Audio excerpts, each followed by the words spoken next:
Welcome to Pindar Poetry. We hope you learned something new. You'll start by making sure your Google TV is updated and online. This prevents app conflicts. Next, sign into your Apple ID on a nearby phone or computer so you can authenticate quickly. Once done, open the Google Play Store on the TV to check for Apple Music or compatible streaming apps.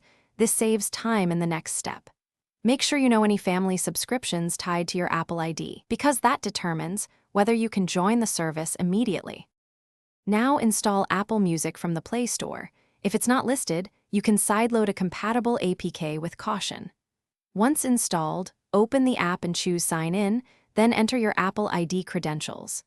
You'll likely receive a two-factor authentication prompt on your phone. Approve it to complete login.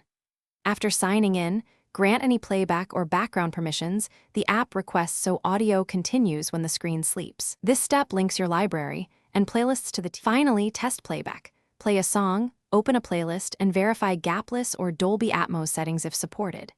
If your Google TV supports AirPlay, you can cast from an iPhone, otherwise pair via Bluetooth or use the TV app directly for best stability.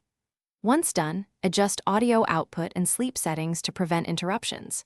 If something goes wrong, restart the TV, confirm the network, and sign out, then back in to refresh tokens. These actions fix most authentication and playback issues quickly. Thanks for watching. Consider subscribing if we helped you.